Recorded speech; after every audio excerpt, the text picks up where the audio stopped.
Hello, everyone, and welcome to the first movie podcast co-production between Former People and Diet Soap.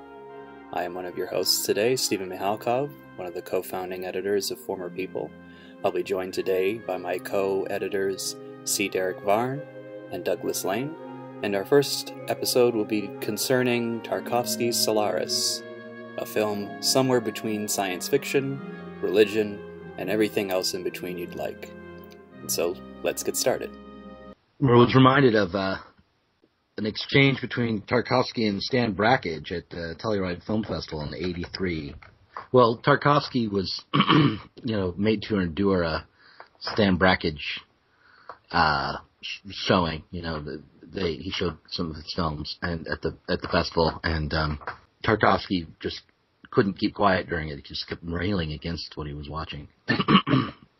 Well, interestingly enough, the idea of Tarkovsky at a film festival, let alone Telluride, already baffles the mind. So to then have him encounter Stan Brakhage, and then to sit through the movies and say anything. Right. But apparently, he didn't just start talking during the films and rail against them. He kept talking about them for several days after. It was like he couldn't get them out of his mind. They went against what he was all about in a lot of ways. The reason I wanted to bring it up is because I thought both Tarkovsky and Brakhage are kind of considered, it's at least somewhat avant-garde filmmakers or experimental filmmakers, but Brakhage is much more so, and I thought that his reaction to Tarkovsky's reaction to Brakhage was telling when it came to trying to understand Tarkovsky's films. That, he gets to one point apparently, according to Brakhage anyway, he starts saying things like, innovation is dangerous. Yeah, you can't just innovate the way you make a film willy-nilly like this. You have to, this is destructive, and that kind of thing. Right. There's a limit to, how many colors you can put on a camera. Right. It hurts the eyes. Too many cuts, that kind of thing. Yeah, too many cuts, too many colors. Yes, I mean, that is an interesting issue in sort of placing what Solaris is as a film. So, nominally speaking, it's a, science fiction art house film. Right. And yet, it definitely feels less speculative in a weird way than its source material. Right. Well, that was intentional. Yeah. I've got some quotes. I read some quotes from Tarkovsky about how he doesn't like science fiction very much, and he didn't want to make a science fiction film. And in fact, it's more science fictional than he would have wanted it to be. Yeah, I mean, the bit I remember hearing from him, and it may even be related, when he was thinking back on the movie, I think he even said something as extreme to the effect of he thought all the actors were terrible or didn't like most of them, except the actress who played Hari, and which sort of reveals why she's the focus of the attention of the film. Right. Kelvin is almost just a vehicle more than. He's the Keanu Reeves of the film. So we started off with just saying that Tarkovsky didn't want to make a science fiction film originally. He saw it as exploring what it means to be human more than technology or what would be new. Mm-hmm. Although I don't know if those things are really as opposed as Tarkovsky seems to think they are. But I've got this webpage up it's nostalgia.com, which is one of his films. And there's some quotes from Andrei Tarkovsky on Solaris, and one of the things he says is that he saw the film as being about morality as much as it is about progress, and about what it would mean to create a new morality in the face of technological progress. It is interesting that he would say that. I mean, especially when in rewatching Solaris, the anti quote-unquote scientific technological message is not even subtle. It's blatant. Characters literally go around, talking about this sort of either, a sense of inhumanity about science, technology, or it's a certain inability to communicate certain notions of humanity. And what was interesting about it, this may be a minor detail, but maybe it is related. When I was rewatching the film, as they're going through the space station, what's interesting about it is how cluttered and dirty it feels. It's like almost like in the same way like you would imagine like going into a badly kept apartment of a hipster or something, right? There's like cables on the floor, there's little bits of this, that, and the other. But I think, after you mentioned that, in looking back on it, I thought to myself, yes, that it's all like little technological bits sort of like just scattered around which leaves this sort of sense of disheveledness. And yeah, it's an obvious contrast to both the beginning and the end of the film, where the homestead of Calvin's father, I believe, or maybe it's his own home as well. The flowing, for lack of a better term, reeds in the water, and water obviously itself being a significant image of the film. It's interesting that what ties all this together. I would say, in an odd sense, like, rather than making a science fiction film, he made a religious film. Yeah. That I think is right. But there are some weird parts to the film that always struck me. There's two things actually about Solaris that stay with me. First of all, there's Hari and the actress who played her, and how compelling she is to watch, and how beautiful she is, and how disturbing she is in the film. But then before that, before he gets to the station, what I remember most is this long sequence of him just driving. Yes.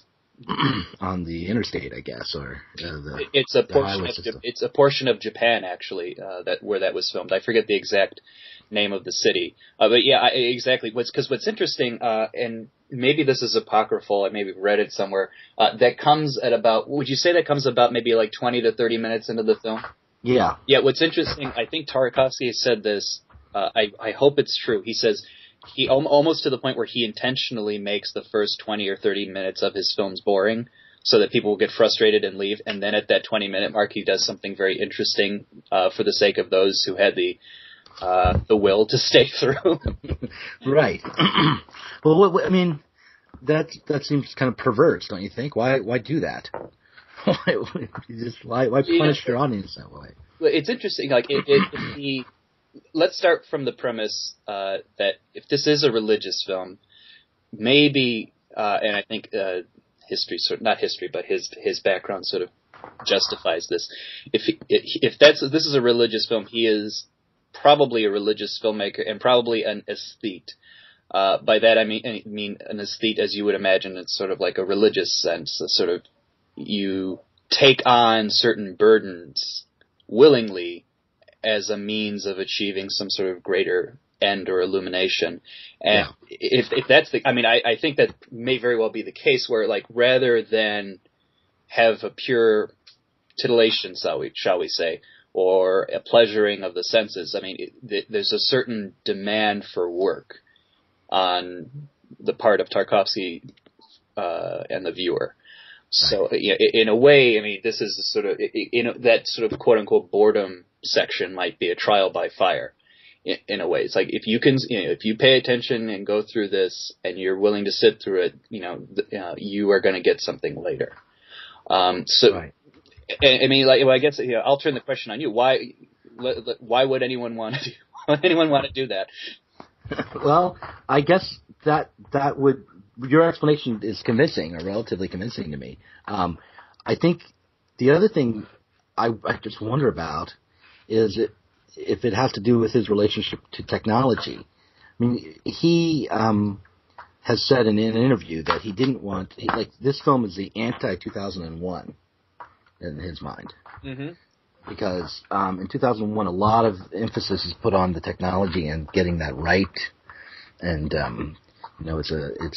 it's very it's a technically detailed rendering of what it takes to pull off space travel and just all the machinery and also the kind of the splendor of space travel is there, even though it's muted and kind of boring at the same time, even in Kubrick's film. But he didn't want any part of that, and he said that he wanted to film the process of getting to the space station in the same way you would film the process of getting on a tram. It's just something you did. It's kind of incidental. But then he has this long sequence of basically a tram. I mean, it's not a tram, it's a car, but it's mundane. It's this, at that point, even at that point, and certainly now, it's not anything impressive or beautiful or interesting to watch. So I thought that somehow he was maybe wanting to reinforce that the travel itself was, and the technology behind it was not to be emphasized or focused on, and was not going to be glamorous, and it was a trial, but not a wonder. That's interesting to compare the two. So I have sort of like a long story of really thinking about this question. So I encountered the critic Jonathan Rosenbaum back in the days when I was a U of C student, and the issue of the sort of Tarkovsky in 2001 came up.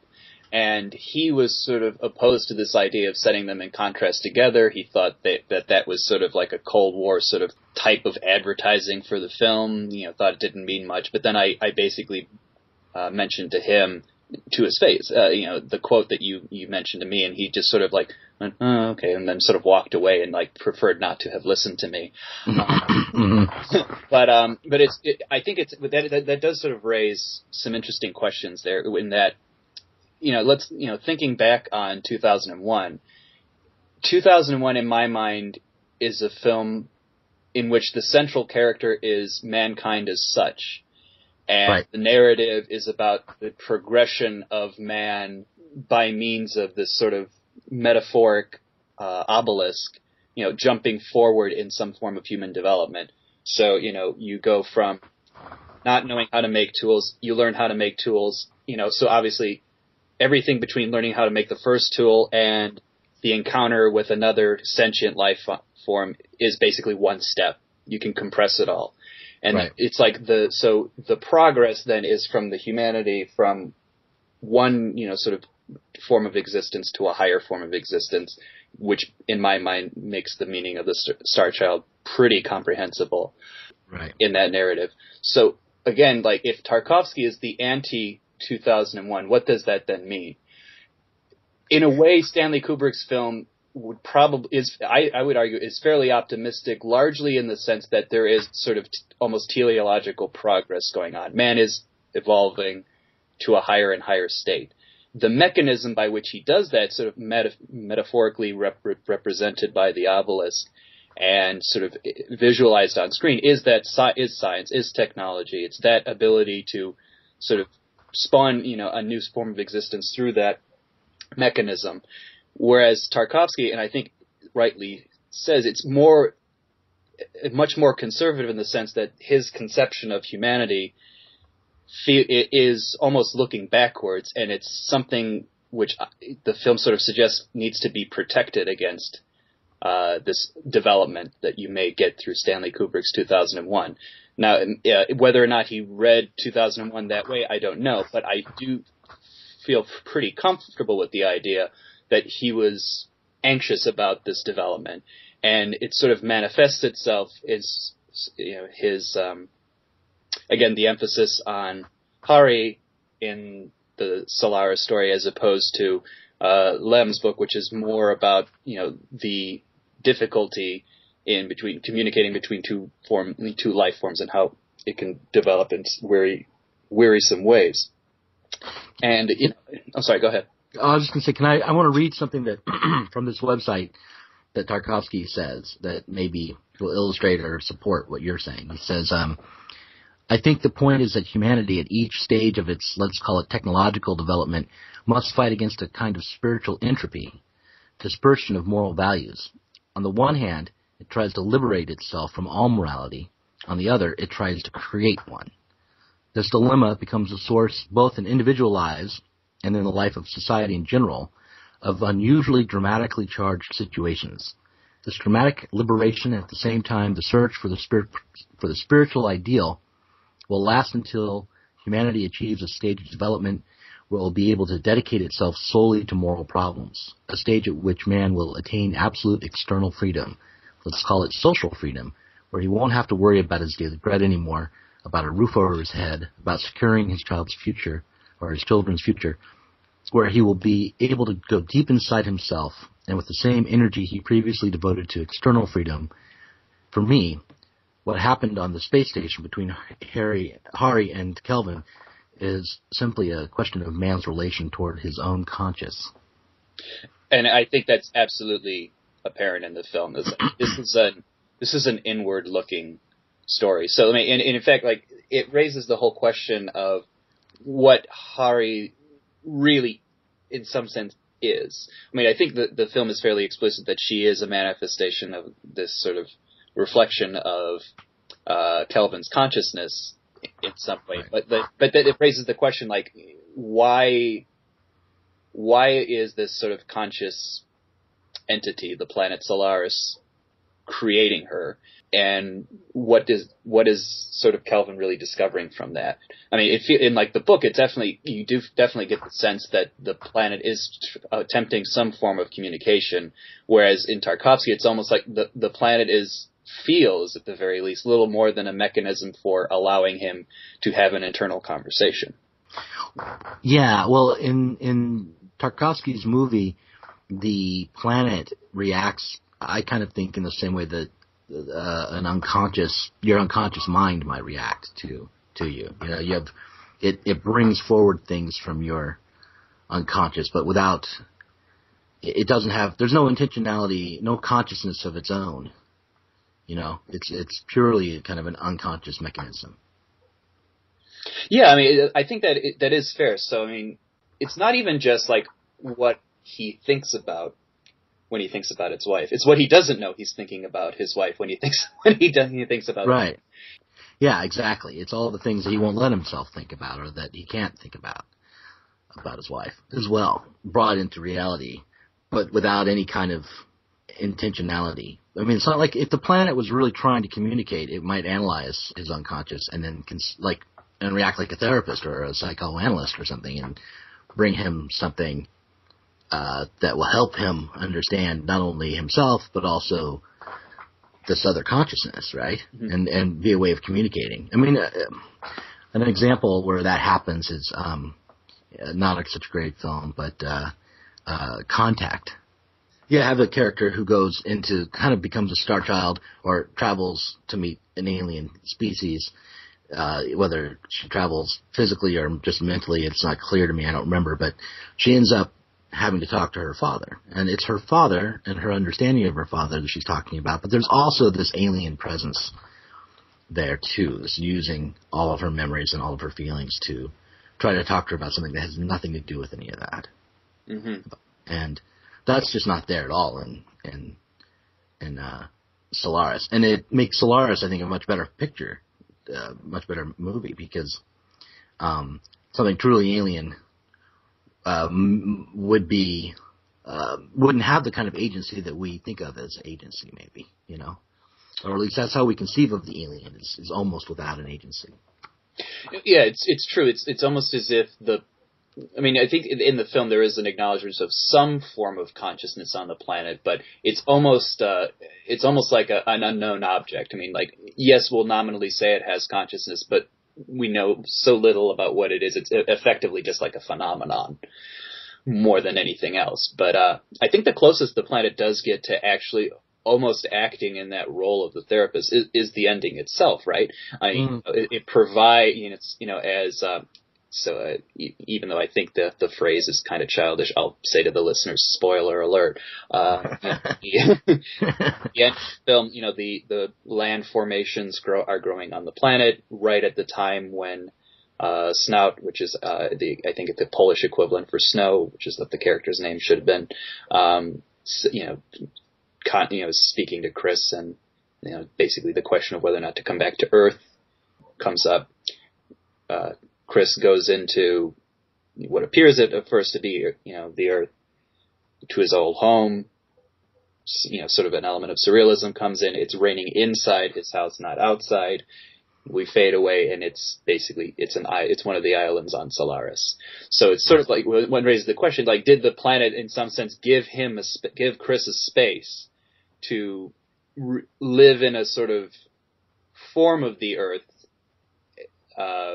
which could only, in a way, exist in this particular place and space and time? Right. Yeah. So I guess at the end, God turns out to be conscious after all. There is a Father in heaven. Yeah. I mean, yeah, exactly. I mean, it's no surprise to me then that even though for a long time our object of interest, or at least Chris's object of interest, is Hari, but at the end of the film, Hari, almost in a multifaceted, enigmatic kind of way, turns into his mother, and the final image is him kneeling at the feet of his father, and with the image of rain, almost like the question of like baptismal imagery. We've encountered the Holy Family, Right. And right. like Solaris is the Holy Spirit, and we've got a full package deal. Yeah, you got the Trinity there. So yeah, okay. So I mean, there it is. So at this point, I guess I want to kind of go back to something I was talking to you about at the beginning, which is Stan Brakhage, and the reaction that Tarkovsky had to meeting this truly idiosyncratic and experimental filmmaker, a truly independent filmmaker. He became very angry in the late 70s and 80s with the way that the word independent was being co-opted by Hollywood. Anyone who didn't actually work for the studios, I guess, was an independent filmmaker. Even if they did ultimately work for the studios, they would sometimes call themselves independent filmmakers. And he's this guy whose films were made, an 8mm on a camera that he kept in a shoebox. So, and he did things like towards the end of his life, he was making films where he would literally paint on the individual cells of the film to try to create images and things like that. I was aware of that. I think, again, like if we want to be unacknowledged shills for a certain DVD company, the Criterion Collection actually does have both Solaris and the collection of Brakhage's films, and that's, I think, how I first encountered that particular those later films with the literally painting right on the negative. Right. I had a friend who was a fan of Stan Brakhage back when I was in high school, so I've known about him for a while, but I never was able to really watch a full Stan Brakhage film. It just was too much for me at that point. I just couldn't get with it. But later on in the 90s, I actually found Dog Star Man on videotape. And it was actually in a little video store, little video rental store, independent one, and they had stocked it in the science fiction section. So, because it was called Dog Star Man, it must be a science fiction film. Depending on what time, they figured, Star Man, Dog Star Man, clearly. Right, exactly. Right.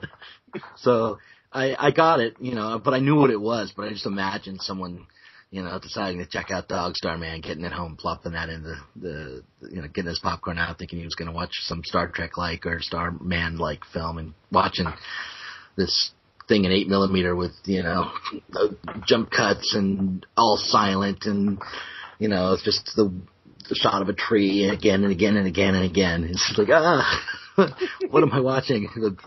Definitely want your money back. But the thing about Stan Brakhage is that he is also a religious filmmaker, I think, but with a different religion. Let's explore that a little bit. I'm really curious to hear your take on that. He's this kind of the most polluted way to put it, or at least charitable, would be that he's a New Ager. This sort of Gnostic type who's looking inward to find his true vision and his connection to the divine through his own independent creative acts and his own vision. And you know, he also very much in his earlier work, before he started painting the film, would rely on his muse, his wife, to be the subject of his films and his family. So his relationship with Hari, let's say, it's not Hari, it's his wife, but his relationship with the woman in his films was very different from Tarkovsky's. Tarkovsky needed to ultimately find, you know, God, the man, at the end to be redeemed, and Brakhage was, you know, quite content to take the multiplicity of his feminine kind of imagery and put it into his own order on film and find the divine in that more natural relationship. You know, what's interesting about that, and I think Derek may be getting on fairly soon, so we'll chime in. But it's again going back to the issue, I think, where the question is raised: what kind of, you know, religious filmmaker is Tarkovsky? And again, like, I don't think it's necessarily a political answer, but I would say he's much more conservative than anyone else. And so, you know, so obviously we talk about sort of the, even though it's sort of like metaphorical representational, it's still fairly concrete ideas of what God is, namely the Christian tradition, God the Father, the Holy Mother, the Holy Spirit. We talked about the Trinity. Whereas Brakhage, with his sort of New Age Gnosticism, sort of would have sort of, it wouldn't necessarily, well, maybe it's not Brakhage's intention was not to intentionally threaten that, but right. his mere presence probably may have produced some sort of anxiety in Tarkovsky. Now, admittedly, I'm probably projecting a lot onto Tarkovsky. Maybe I don't think you are. Or at least that's what Brakhage thought. I mean, yeah.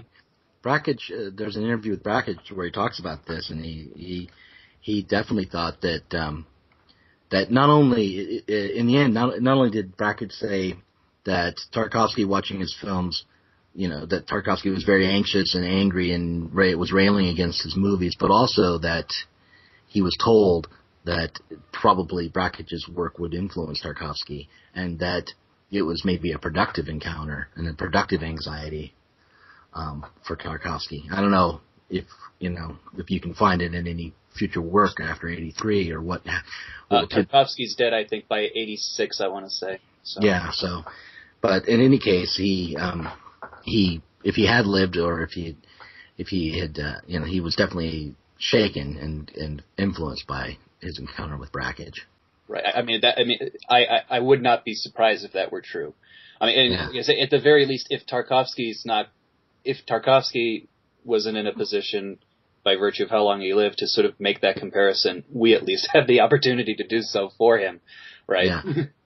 One thing I was going to say is that if you wanted to imagine an alternative set of images that would maybe be a good depiction of the unconscious life force that Solaris represents, you might do worse than take a Brakhage film and watch it. There's the spontaneity and the disassociated imagery and the fluidity of Brakhage's film work well as that kind of planet. No, I mean, I was watching when I was watching Solaris this morning. I noticed a lot of stuff that I hadn't noticed before, and some things I don't know what I make of. The obvious hostility towards the city, when Burton's riding through the city, which is obviously somewhere in Japan. I happen to know that it was filmed in, particularly in Tokyo. But, there's like the ominous, scary, buzzy music. And even in the disheveled spaceship, that you see little glimpses of things like, oh, look, there's an Andre Rublev icon for no real apparent reason. And I really noticed it when I hadn't noticed it before. I don't know if it was because, when we sat down to do this, I watched In Stalker I was going to watch it and Stalker simultaneously, or if I had recently read what Stanislaus Lim had actually said about the movie. But I just noticed a lot more of it. And when you compare it to like Brakhage, it seems much more conventional than you remember it being, even though it's very, very well made. Mm-hmm. But part of what makes Tarkovsky's movies unconventional is just that they're willing to be, I don't know, obnoxiously slow, which makes it sound like it's not good. But yeah, it's definitely there. And I think it's even, a little bit in the softening of the ending. I know that the ending, in Solaris, the ending's pretty devastating. But the ending of the book is actually way more devastating than the ending of the movie. So, what is the ending of the book? I haven't read the book. I've read some Lim, but not that. He goes down to the surface just like he does in the movie. There's no island or anything like mimicking his home. He goes down there. He doesn't have any hope. He's just going to try to merge with the intelligence down there. Okay. What's interesting, and maybe this was revealing about me, is that I don't think either of those endings are devastatingly bleak. So, Doug and I were actually talking, and again, it goes to the statement you just made that to the degree to which we think of Tarkovsky as a religious filmmaker, and this is something of a religious experience, it reminds me of sort of an aesthete in the sense that, yes, if it's brutally boring, it's not because just for its own sake. It's almost like the exercise of fasting or putting yourself through some sort of pain-like experience as a means of evoking some sort of connection to something greater. And then at the end, I think, Kelvin has found the Holy Trinity, right? Hari turns into his mother. He goes into his home, where, with the rain inside. Father comes out, he kneels at the feet of Father. God has been found. And even with the book, if the book is heavily concerned with the communication between mankind and another entity, the attempt to merge with that entity is just the final attempt at making that communication, that connection happen. I think I'm an odd person. Those are two positive endings in a way for either filmmaker. Yeah, but in Lim particularly, it is clear that from both sides that was a failure. The merger's not possible because the world outside of humanity is so utterly alien that even when it tries to become human, it's devastating. And probably vice versa. That's why, as the neutrino mass becomes more and more human, it keeps on, sincerely killing itself, more or less. It's because it also doesn't understand itself as it becomes more human-like. You can get to this, but Dr. Snout is I think, way wiser. Particularly in the book, it's obvious that he's way wiser than the movie gives him credit for. The movie paints him kind of like a fool. And I don't think he's meant to be read that way. And it sounds like I'm being really harsh on the movie. I just come in here and interrupt and talk about how, oh God, Tarkovsky, he's so orthodox and yeah, orthodox in a variety of ways. But it's still it's an emotionally devastating movie. That's not. It's not depressing. That's not what I mean. It's not even. I agree with you. The movie in particular is not actually bleak, but it's really disturbing. If you the emotional resonance that it has, I think that's really interesting. I think that's really interesting for a lot of reasons. This is not the first filming of Solaris, right? There's the 1969 TV movie, the Russian TV movie version. Oh, really? Yeah, there are 3 versions of the film. Oh, wow. I didn't know about the first one. I'm sorry, 3 versions of the book, but yeah, exactly. I never saw it, but I am aware of its existence. Yeah, I haven't seen it either. From what I can read, it's not terribly good, but it is Tarkovsky is the second Russian adaptation, and it was interesting because he did it. Andrei Rublev, which was a lot of people consider Tarkovsky's masterpiece, or at least up there with Stalker and Solaris, was sort of in limbo when he started making Solaris. Like the Soviet censors weren't releasing it. It was way too religious. It had some serious controversy because he basically slaughtered a horse on screen at one point in that movie. And this is coming after that. He picks Lim because Lim's popular both in and outside the USSR. The Soviet government is not as hostile to Lim. That's all the background context for this movie.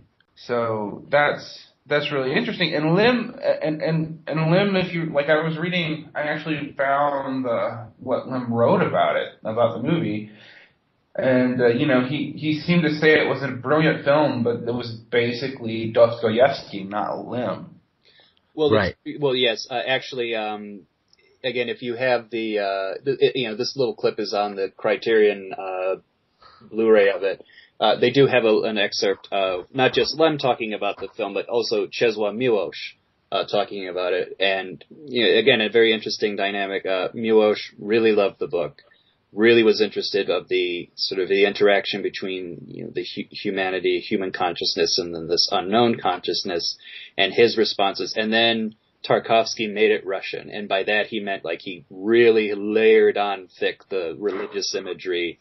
Again, the reference to Dostoevsky, I think, it more or less is appealing to that same basic idea. And not to mention the fact that it's just very interesting. People think of Poland as the sort of ultra-religious country, very ultra-Catholic country. In actual interaction, this interaction that was expressed between Lem, Miłosz, and Tarkovsky is reflective of sort of the debate between like the Slavophiles, like. The Slavophiles were like, no, we're Slavic Russian, very religious, very,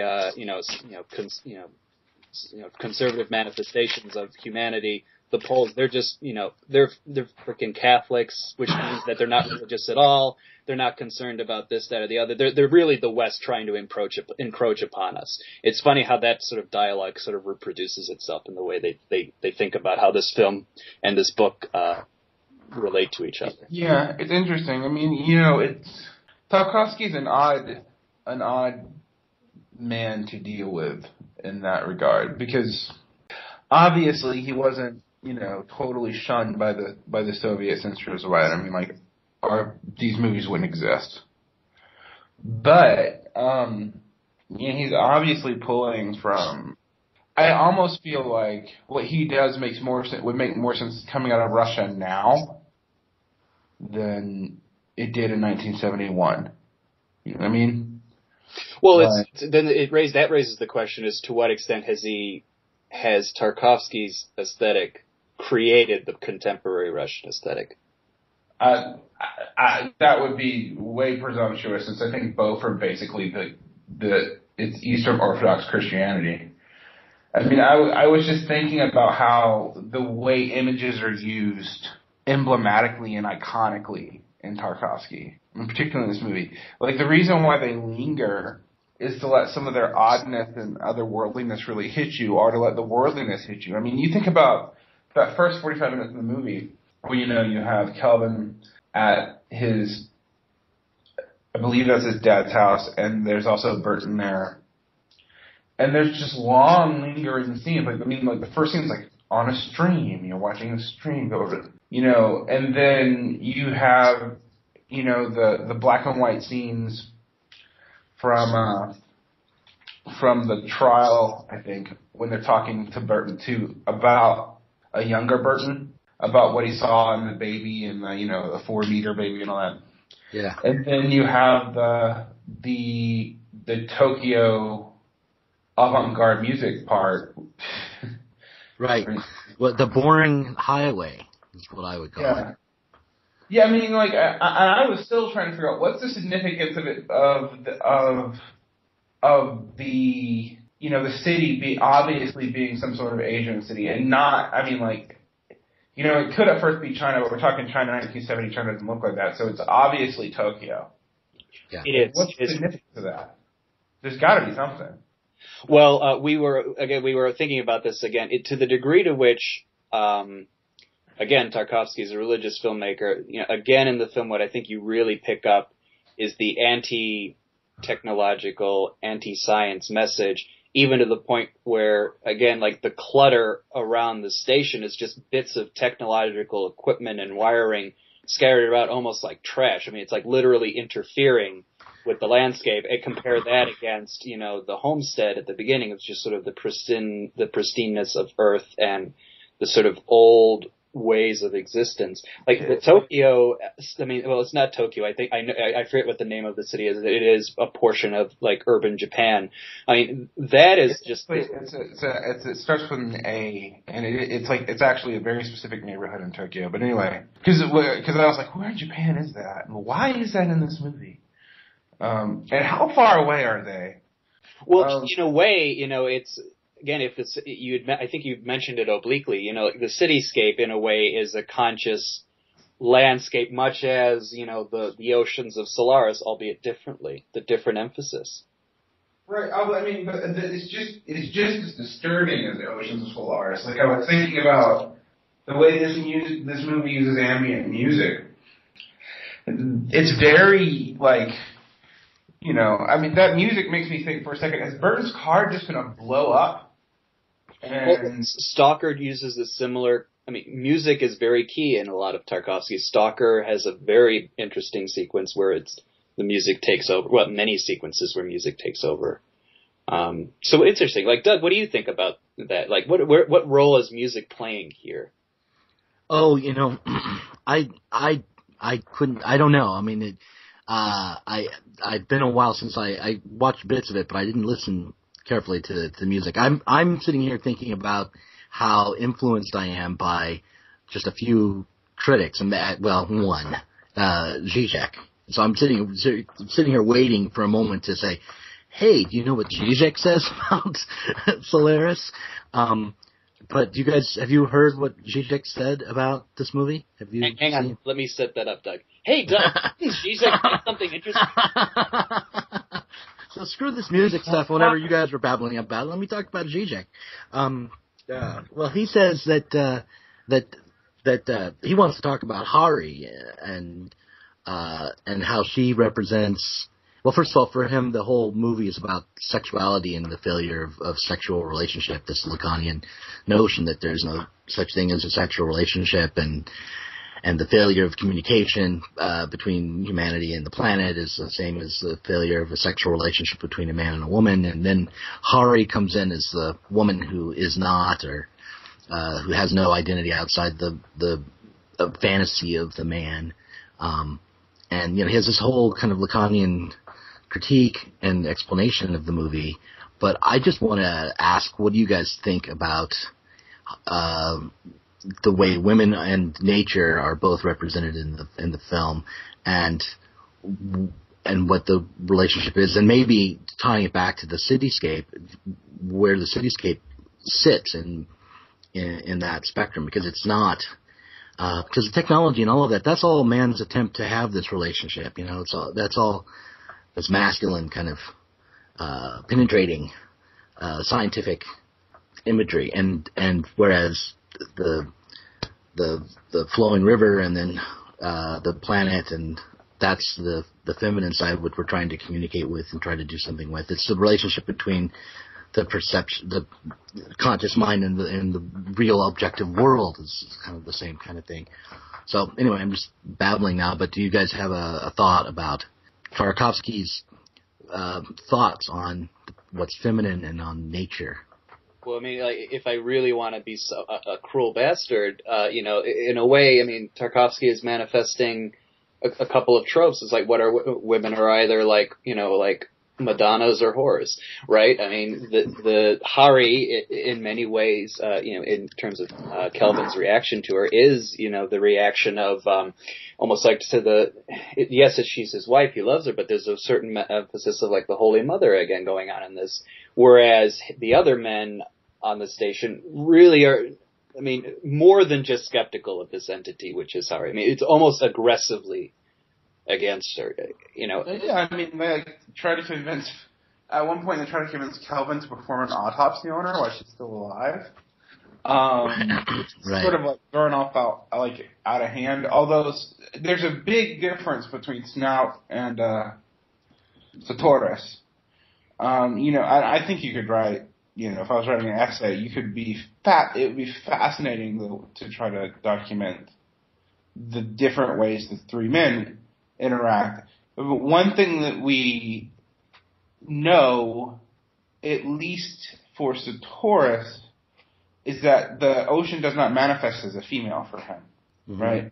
I believe it's a child. Mm-hmm.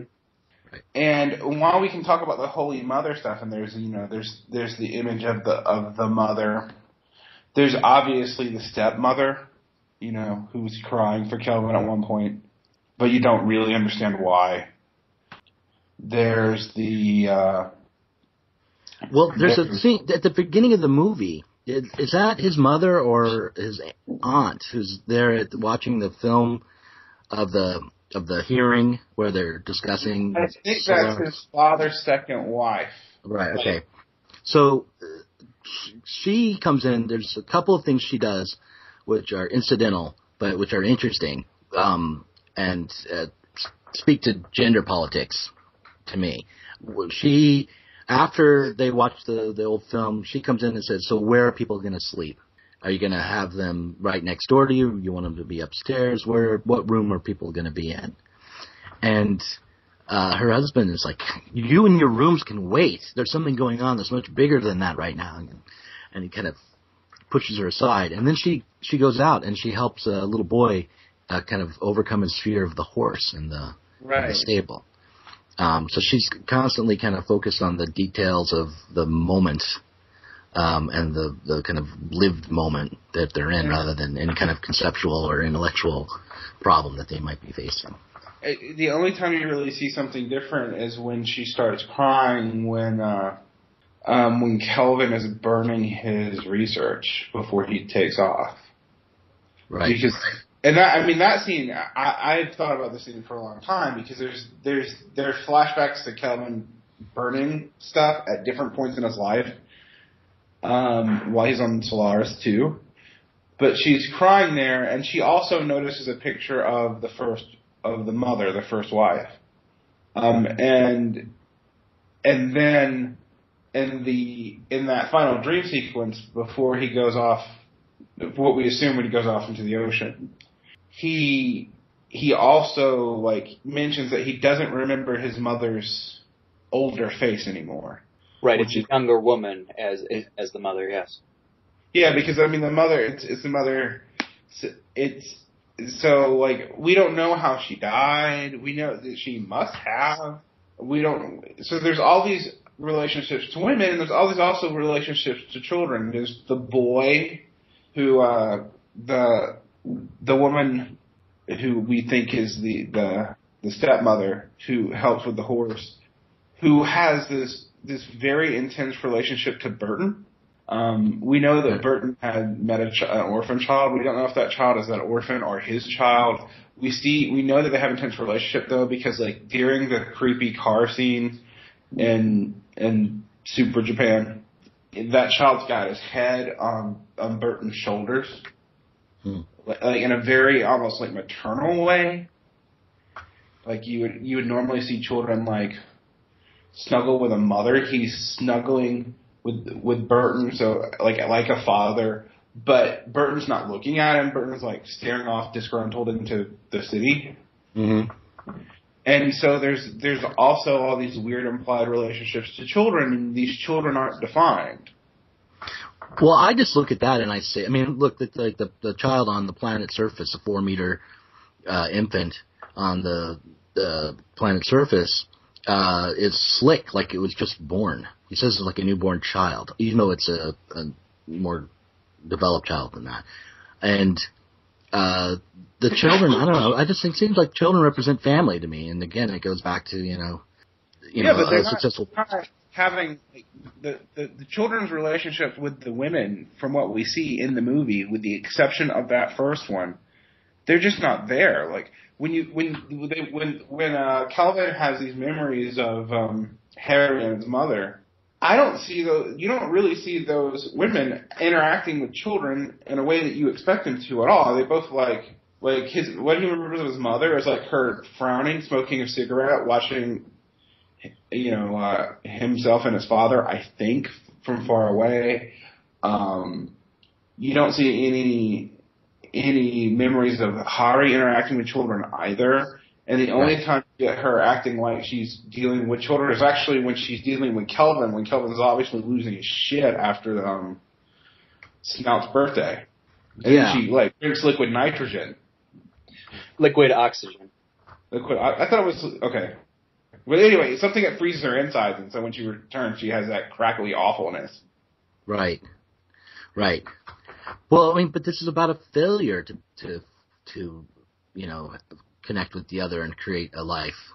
It's about a failure to create that family, the balance. Because the nuclear family is the solution that we think is there anyway for how to relate to the other. And it doesn't work. Solaris is impenetrable. It's not fitting together. And I think this is also, again, interesting to think about, okay, what the difference between Tarkovsky's use of the Solaris, the planet, and Lem's use of Solaris, the planet. When the interaction happens in Lem's book, with Solaris, the planet, and the humans, it's like they're both attempting to communicate, but in the attempt to create a sense of intimacy, failure and disastrous failure happens. Whereas in Tarkovsky, the planet is there as a mechanism to allow Kelvin to really think about, what he has either failed to achieve or what he wants to achieve. And again, it's like in Lem's case, the interest is above and beyond humanity, whereas in Tarkovsky's case, it is in the internal human end of story almost. Mm-hmm. Have you seen the new version of Solaris, the one with that Steven Soderbergh made? I've been meaning to see it. I didn't get a chance. I was wondering if either of the two of you saw it. I saw it years ago when it came out. I mean, I didn't see it in the theater, but I saw it. I think I got it on DVD, a couple of years later. And it's not very good. But I'm wondering if I'm remembering correctly, and I may not be, whether or not there's a question about them having a child in that movie. If in that version, that part of their problem was that they couldn't have a child. I think that's right. I think I vaguely. I didn't see the movie. I may have seen it, parts of it on television, but I vaguely remember hearing about that. Right. Is that mentioned in the book? Because I feel like in the book the relationship between Hari and Kelvin's important, but not nearly as important as it is in all the movies, or at least two movies I watched. Right. Did you see the 2002 Soderbergh version? Yeah, I didn't rewatch it for today, but I think I saw it first, and then I went and watched the better one. Yeah. I mean, because this movie doesn't go at all into why, he said he didn't love her the first time around. Yeah. Like, it doesn't explain that. It kind of blames him for her suicide because he didn't love her, but doesn't go into why he didn't or what was the complication. Like, you don't know that. Right. Here there is no why. Yeah. I mean, you get the sense that Tarkovsky thinks that's his original sin, sort of, but doesn't go into, like, the explanation. I mean, the thing is, like, of course, Soderbergh, and I'm not going to dish Soderbergh, I don't think he's a bad director, but of course Soderbergh's going to add more narrative elements to it. Right. I mean, right, and to give credit to Soderbergh, it's hard to tell whether that Solaris is a product of his studio films or a product of his experimental films. I'm actually willing to bet despite Solaris, it is in fact more of the studio film. He did that for money. So who knows how invested he was in the damn thing. Isn't James Cameron involved in that project? George Clooney. George Clooney plays Kelvin. Yeah, but who's the producer? Oh, you're right. James Cameron is. Yeah, I mean, like that's the thing. Like, if James Cameron's involved with that, you're like, oh, that's not going to be right. I mean, to be fair to even James Cameron, as much as I hate him, he made Terminator 2. Well, I mean, I'm not saying James Cameron's an awful, although for some weird reason all his movies start with A or T. But like seriously, like in a way that you think it has to be on purpose. Not Piranha 2. Yeah. Oh, that's like the one exception though. It's like Terminator, Abyss. Anyway, and when I was watching this movie, the first thing I did think again is I was like, hey, the way Tarkovsky uses color, and saturation, because when you watch this movie, you're like, and now we're in blue, and now we're in regular old color again, and now we're in black and white. Oh no, we're in blue. It does remind me of stuff that like in the late '90s that Soderbergh himself was doing, like the way traffic changes color. Mm-hmm. Mm-hmm. Yeah, there are three primary colors in Traffic. Yeah. It's like, and after Traffic, then you have the Michael Bayization of film, and so those colors get overused, and you don't notice them, everything being filtered anymore. But I did think, like, hey, Tarkovsky was doing that before Soderbergh or Michael Bay was. I forgot about that. Well, actually, the first time I saw that, and it was almost like just literally overbearing on top of something, even though I love it, is in Godard's Contempt, at the beginning of Contempt, when oh yeah, true. When the writer and just call her Brigitte Bardot. When Brigitte Bardot are together, it goes from blue to red to yellow. They go through the filters of the Technicolor.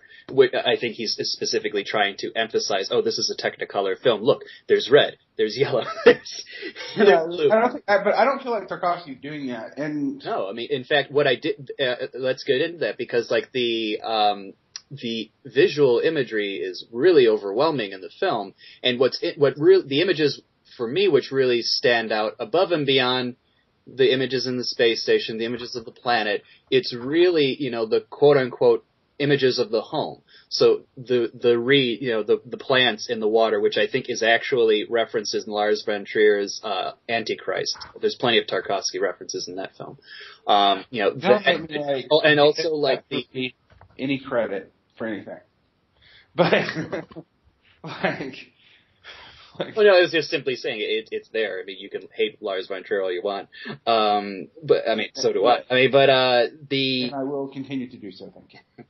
But yeah, like, and also even like that almost office scene with like the wood furniture and the green carpet, and the candelabra with the fantastic zero-G sequence, even though it's really fake, but it's still beautiful.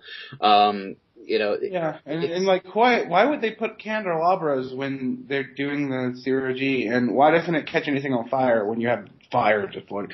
But yeah. I'm sorry, I'm gonna ignore my art critic sense and just like diegetically that makes no damn sense. Oh no, it's like, it's especially because again, like, and this will go into a question I'll have later. It's like it reminds me again, even though it's not a great film, Event Horizon, where they talked about like fire in zero G. All I could think of was like, that is not zero G fire. Right. Like that's just really pretty candelabras that apparently don't catch anything on fire, even when they're like on the ground still burning. I think. Anyway, that's a side note. But I mean, this film is marvelously strange in a lot of ways, and yet I agree with you, Doug. When you compare it to something like Brockage, or even some other Russian directors, mm-hmm. It's a lot more conventional, maybe in a traditional narrative slash use of art sense, mm-hmm. than you'd think. I mean, yeah, it's interested in completely different things, and it has no problem with everything being really slow. And, Tarkovsky can't make a movie that's less than 2.5 hours, I think. I don't think it's possible. Right. Because, you watch two Tarkovsky films, you're like, oh, there goes my day. But, right. But yeah. Well, I I want to believe that you can make a narrative film that's innovative in the way that Brakhage was aiming at being innovative, but I'm not sure Tarkovsky is doing that. The reason I brought up Brakhage was because for me, what was interesting is there are completely opposite views about what film was for and what art was for and what life ultimately was about. I mean, Tarkovsky has this very utopian vision of ultimately arriving at some sort of human utopia where you can be focused on your spiritual development and get away from having to struggle for your everyday existence. And he's uniquely Russian in that way. Like, there's no capitalism in his religion. Right. And Brakhage is, all about ignoring the external problems and focusing and shunning involvement with the social world. Not that you can get to a social world that allows you to develop, but that you just stand on your own 2 feet, go out into the woods and film a tree 100 different ways, and film your wife giving birth, and this very American kind of independent kind of filmmaker. And I kind of think of when I think of Tarkovsky, and people are going to think I'm nuts, but Andy Warhol, who is of the same, is basic. He's not actually, he's Eastern Catholic, not Orthodox, but his spirituality is actually the same as Tarkovsky's. And he does a lot of similar stuff. Like, I'm going to linger on something, for 8 hours. Even to the extreme, to extremes that Tarkovsky never does, because Tarkovsky's still making, narrative movies. Warhol kind of isn't. Right. Not kind of isn't. He isn't, period. There's ambiguity in Empire. Maybe it's a story in Empire, Yeah. Okay. Point made. Well, there are Warhol movies that do have narrative. Like, a lot of the Edie Sedgwick movies have narrative. They're just only barely. But the way that they linger on images and see images themselves as primarily important and, as being psychologically revealing is interesting to me. And in that way, you kind of think of could you find a more different director from Stanislav Lem?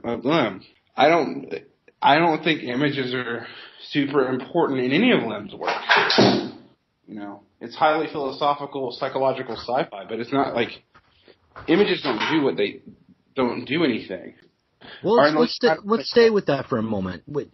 Are you suggesting that there's a romantic, anti-intellectual kind of quality to Tarkovsky, where he's trying to replace thought with these images that are emotionally loaded? Orthodox anti-intellectualism. I mean, it's just for example, the way Dostoevsky always is read as an existentialist, even though that's actually probably the exact wrong way to read him, almost perfectly wrong. I think this quiet for mankind and Lim is very much. I mean, as watching this movie now and knowing what I know about Eastern Orthodox Christianity, this reeks of it in ways that I didn't even notice when I watched this when I was 20. And it's not just the fact that there's little icons and things. Even a self-conscious joke. What is it that Snout says? You're acting like a second-rate Dostoevsky. I think he says that to Kelvin directly. Almost the voice of Stanislav Lem himself. Yeah, I mean, given that that Tarkovsky and Lem had arguments about this, that maybe that's deliberate. No, they did. I think Tarkovsky did bring Lem on at some point to discuss it. I know they did not get along in that interaction. Right. But to be fair, I mean, admittedly, the comparison between the two, it does have a bias we're not immediately dealing with, which is one writes, the other films. Admittedly, the emphasis of communication is going to be different to the point where, it's not a perfect one-to-one comparison, but it's not entirely wrong either. Again, and I think this also relates to the question, what type of film this is.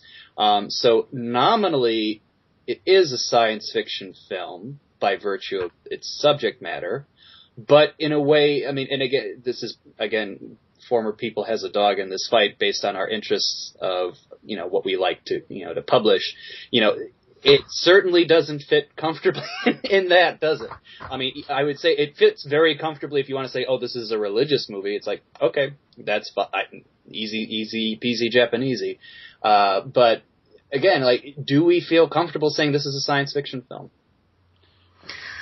Well, I think we'd have to ask the question, what is our definition of science fiction, and does Lim have a monopoly on it? And or can religion be, shoehorned in to science fiction? And is science fiction so opposed ultimately to religion? I'm not, by asking the questions, it seems like I'm saying no to that question, but I'm not sure that that's the right answer. I would think it's still a science fiction movie. Stalker is also.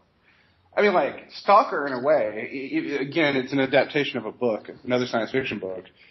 But Stalker seems like it was chosen, and we'll talk about it in another episode, but as a sequel to Solaris, like a thematic sequel to Solaris. Yeah. I think it's pretty science fiction. I think if you can consider some of J.G. Ballard's work science fiction, like The Crystal World or something, then you can consider this. Yeah. Well, again, it's I asked the question knowing full well how I would answer it, which is, basically I'm with you guys. It's, yes, you can definitely say that. But, in a way, the difficulty of thinking about genre in such a way is that, do you think of genre as it has to hit certain goalposts in order to say, yes, it is what... Well, it has space. It has space. So, that's what's interesting. It's on the surface of everything, it has everything to say science fiction. There's a space station. It's in space. There's an alien planet with weird water, which even in the book, it moves like muscle and tissue. Everything about it suggests that we should say it's science fiction, and yet the experience of it is not typical of science fiction. I would say, actually, we can get into it later. I actually have, even though people like to separate them, my experience between Solaris and 2001 has a lot of similarities, more so than differences. But it's really slow. They have giant babies in them. Hey, have you guys heard of this genre critic, or this critic of the idea of genre, maybe, Carolyn Miller? Yeah, I've heard of Carolyn Miller, but I'll be honest, I haven't read a lot of Carolyn Miller. So. Only reason I haven't read her either, but earlier today I was interviewed for a podcast called The Power Hour, I think something like that. This guy listened to Diet Soap and had me on, and he is in graduate school. She's his professor, and they're studying genre. And so her take on genre is that you don't look to define genre based on its content or its form, nor its form. It's it's doing something. It's what is the piece aiming at doing, or what is its social action, and that if based on that you can put things into genre that are really different. Like you can put a song and a movie into the same genre because they are aiming at the same social action. You can put a movie and an Orthodox icon in the same genre. Well, but then raises the question then, okay, let's accept that as the construct for coming up with the definition of genre. One, what would be the social action for science fiction as such? What's the means by which we say this is science fiction because it's doing this? And that being said, what is Solaris doing? And then where does it fit? Okay, I can answer really simply. You go first. All right. One, science fiction functions to add in some additional complication that is imaginable but not yet existing in our reality. Two, and what happens when you introduce that complication into reality and how it mucks everything up. And if you take that as your working definition for what the function of science fiction is, This definitely fits.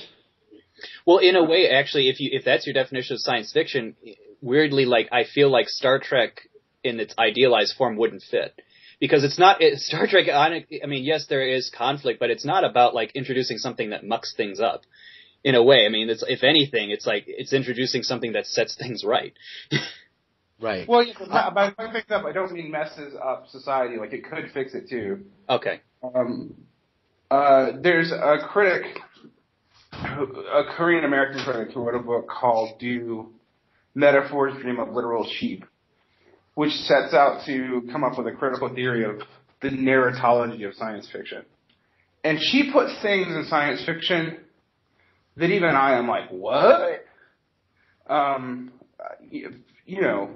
Side note, like, many years ago, I was a scholar on this particular Korean-American poet, novelist, artist, Teresa Park Chung-cha, who was murdered after her first successful book. And she wrote this really bizarre novel about the occupation of Korea and French Catholicism, called Dictée. And this book puts that, because of its weird use of narrative and overlap, in the science fiction category. There's not a space monster or anything. There's some weird stuff with consciousness, but it doesn't involve technology. I mean, like, every other definition of science fiction I've ever read, this would not meet the criterion. It'd just be an avant-garde novel. So, obviously people have realized the kind of problem with the definition of science fiction. I mean, really, from the late 1960s forward, you have that problem. I mean, there's a bunch of J.G. Ballard books that, like, you would have, except that they're in the future, you'd have a hard time saying exactly what makes them science fiction. And this was before his mainstream literary turn. For a while, my wife was an Orthodox Christian, Eastern Orthodox Christian. And I got a hold of a book about science fiction written by an Orthodox priest, saying that it was basically the devil's work, and that it was this secular humanist religion, that it was directly competing with Christianity to try to define what the aim of life is and to present an alternate vision of what the good life would be about from Christian, as opposed to Christianity. So the aim of science fiction was to present this vision of man as perfectible. And, was that Father Seraphim Rose? Yeah, I think it might have been. Yeah. Yeah, I mean, it's interesting because I don't think even in hyper-reactionary Russia, I don't think any Russian would argue that. But a convert to Eastern Orthodox Christianity would. Well, actually, I will push back on you. Yes, Eastern Orthodox Russians will respond that way.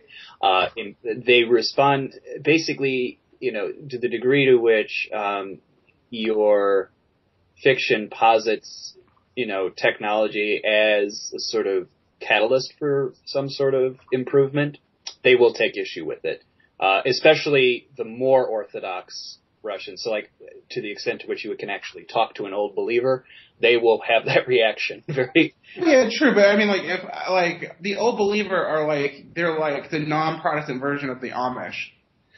Well, I use it as an extreme example, but there are a lot more people in the mainstream Orthodox who will think that way. My point was to bring this up was I kind of liked that critique of science fiction and wanted to full on embrace it. It's like, okay, yeah, we're not Christians. Science fiction writers are not Christians, and we are presenting this vision of man as perfectible, and this is our alternate to Christianity in terms of what life is about, what we should be doing, and that would be my definition of science fiction that I would put forward, the one that the Eastern Orthodox put forward. So yeah, this kind of secular religious vision about what we're capable of as a species and what we should be aiming at. But what's interesting then is that the timing of Solaris is really telling, because that particular version of science fiction that you have, I would say, is really accurate for the stuff that was coming out of the 60s and the 50s. Yeah. Once you get to the 70s, at least the late 60s go into the 70s, and then you get into sort of like the quote-unquote cyberpunk era. Yeah. The anxiety manifests itself. So technology no longer, not even just technology, let's even just table that for a second. The perfectibility of humanity no longer is believed in as strongly as some of the more idealistic guys from the earlier generations. Right. Yeah, okay, so like, what do you do about the new wave is kind of the question. Does that fit into the genre? What do you do about someone like Barry Malzberg, who wrote Beyond Apollo, I think it's which is about an astronaut who's going insane. Or what do you do even with Stanislaw Lem's book Solaris? Which is any of his books, because like he's not anti-technology, but I mean his books are basically. I mean, his entire career, even from the 50s, it's basically taking aim at American versions of technology. Yeah. If you read this long, like, nonfiction book that just got translated into English, Summa Technologicae, and he's not even as cynical in that as he would be in his later works. You feel like he's, like, aiming it at Isaac Asimov. Like, so in that sense, Lim would be totally in the same wheelhouse as Tarkovsky, and yet they're completely different, because Lim's not, Lim doesn't give you God to feel good about. Right. Like his alternate vision of the universe, you aren't getting saved. The end. Right. Well, I guess I would just say that, my way of trying to keep the new wave or Lim or any of these guys in the science fiction genre is to say the science fiction genre is serious about the perfectibility of man, and therefore it demands that we have no illusions. And so that we end up having to go through nihilism or having to go through a certain kind of insanity in order to get to perfectibility. But I worry about, again, like, even if they may take the idea seriously, I think several authors come to the conclusion that there's no hope. And maybe, like I said, in a way, like, Tarkovsky is different in that, like, obviously it's, it's not just, it's through science that you're going to get it. You're going to get it through God. I feel like, again, who would be a good example? I would say Philip K. Dick, again, is too complicated to use as an example, because at the end of his life, he does sort of give you God, right? He does. But God is also a Soviet satellite. The God he gives you is not exactly an all-loving, redeemer. It is the opposite of an orthodox God. It is a demiurge. That's right. He becomes I think Philip K. Dick ends up on the side of Stan Brakhage, just name drop like crazy and be self-referential at this point. But he ends up being a Gnostic, right? He ends up turning towards the inner. Yeah, right. No, I was exactly going to go there, so I'm glad you did it before me. Whereas Lim ends up being not quite a nihilist, but not far from it. And Tarkovsky has painted Jesus.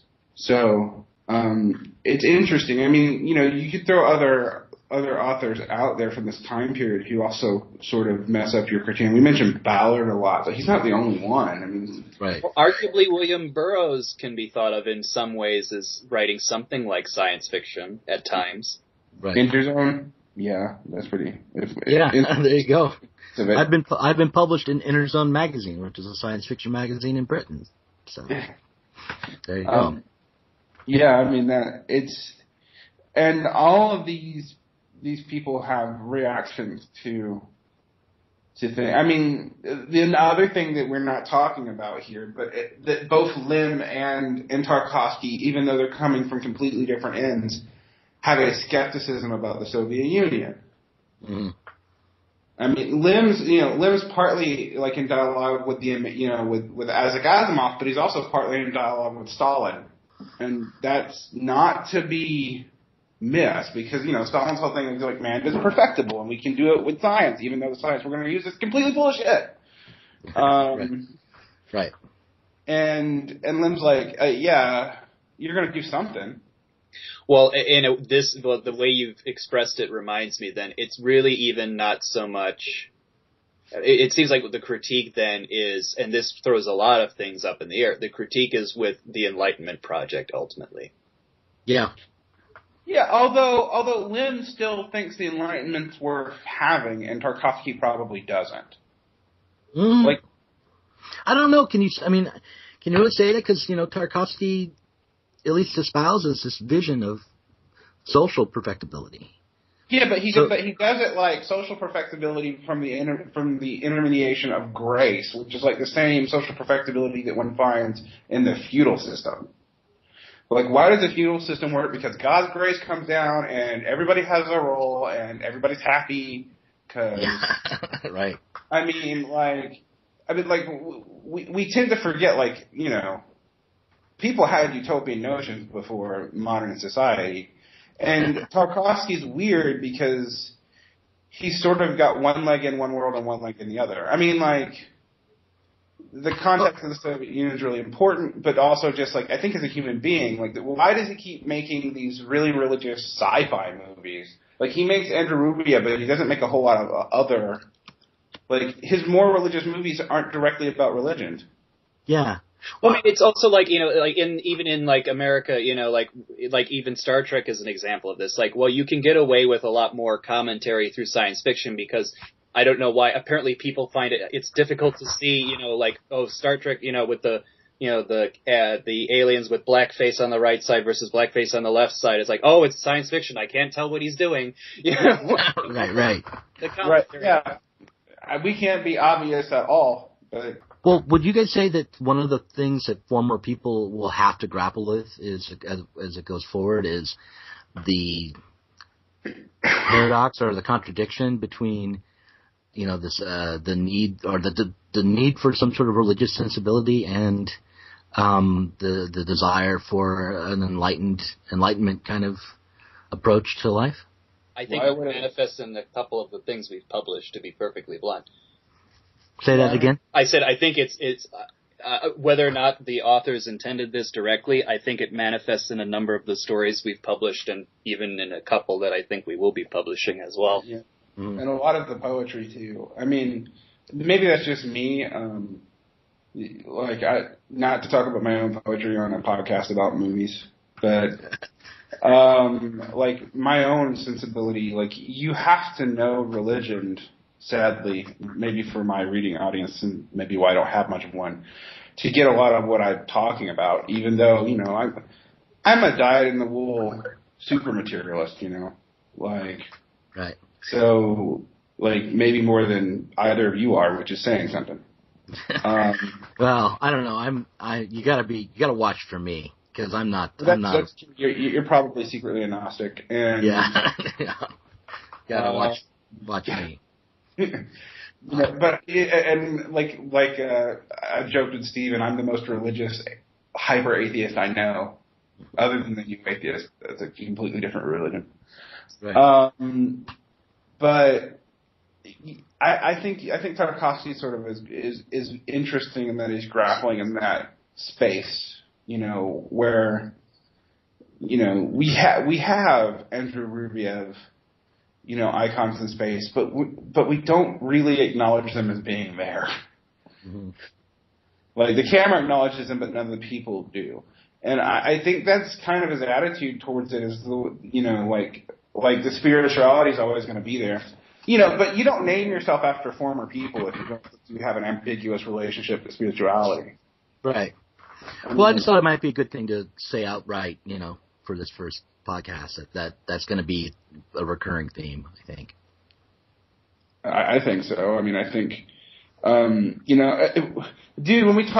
we actually do the issue on modern Russian writers from Nabokov forward, you can't not talk about religion. It's not just Christianity. There's also a shit ton of Buddhism in a lot of Russian writing. You forget, right. It's also there's a native form of Buddhism there. There's a weird Tibetan form in Siberia that's been there as long as Christianity has. So, you can't get around that. And a lot of the movie makers that I love have, let's just say, strained relationships to religion. I mean, that's also true for Scorsese, who's, still some kind of Catholic. Well, remember the story with Scorsese. For a long time, that he thought he was going to be a priest. Yeah. It's not a common phenomenon amongst artists, I must say. Well, you say that, but I mentioned Warhol, but Warhol was devoutly religious, which, like, when I discovered that as an adult, it blew my mind. I was like, how are you doing cocaine with the Velvet Underground, and yet you were super, super, super Eastern Catholic? Actually, that explains why you would do such things with the Velvet Underground in my mind. I can say it just seems like again, it's like, if anything, like from my experience with the Eastern Orthodoxy, it's like their anger is generally directed towards mainstream, Americana, more so than, like the periphery, weirdos and flakes of Americana. Yeah. I mean, it's interesting. I've mentioned Father Seraphim Rose, because there's a bunch of people inspired by him who even Orthodox consider to be radically ultra-Orthodox. But there was this whole movement in the 80s and 90s of, like, let's rebel, let's become so punk that we become Orthodox monks. There's a book about it. Forgot what it's called. But a lot of these punk rockers became that. You also see that in the history of, like, the Dada movement, and with some of the communists who, like, towards the end of their life, they just freak out and become super religious. I can't even count the number of former communists in the USSR when that even before it became Russia were like, and we found Jesus. Yeah, you got the surrealists doing the same thing. Yeah, like when Dali dies, hyper Catholic. Yeah. Right. Well, yeah. Dali arguably dies, a fascist sympathizer, at least a Franco sympathizer. Well, yeah, it happens. But that's not. I mean, like, Dali's not the first, not even remotely the first instance of that. I mean, this isn't a political podcast, but as I like to point out to people, like more than half of the early Italian fascists were either anarchists or Marxists to start off with, and a lot of them didn't even see that there's that big of a difference. No, I agree. Without getting too deep into the politics, it's not even just the Italians who are like that. A lot of the Nazis were too. Yeah. So okay. So going back to Solaris here, and I guess I wanted to just kind of end on the actual movie. Do you think that? Well, if you guys anything to say about it, I guess I just want to say we should say something about the movie again. I think that it's fair point. It's like again, at the end of the day, it's sort of like with the film, you sort of leave the question like, what do I? In a way, it's not even my response to a film isn't so much what do I think about it as what do I feel about it. And my feeling towards the film is just extremely impressive and fairly awe-inspiring. Despite like certain like oddities in the sort of cheapness of certain production values at times.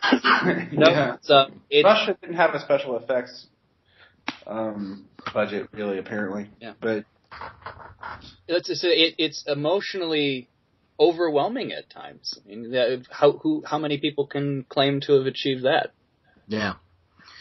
And I would say that on the question of whether it's science fiction and if it fits into the genre as defined by Carolyn Miller, does it do what science fiction should do? I would have to say it does, and I would say that it specifically by grappling with this need for redemption or religious sensibility as we encounter the unknown and as our technology brings us into situations which we would never have dreamed of. It's doing that trick of what science fiction is all about, which is helping us feel and think about the world we're in. Yeah, I feel like even though this is very different from them, if I was to read, I have the same response to this movie that I have to to reading a Gene Wolfe short story.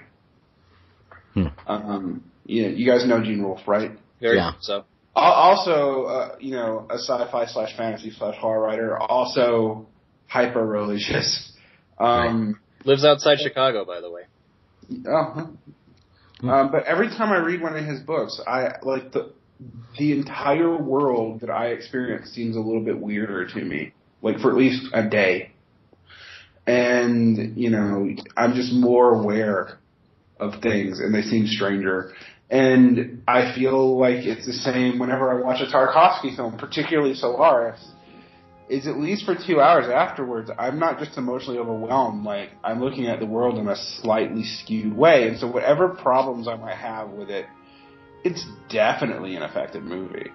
I mean, and that's with the caveat that some of the stuff doesn't age well and frankly looks silly. Yeah. Like, emerging out of the sea at the end is like, yeah. But still, it's amazing that movie's so emotionally powerful that even with that, you're still haunted by it.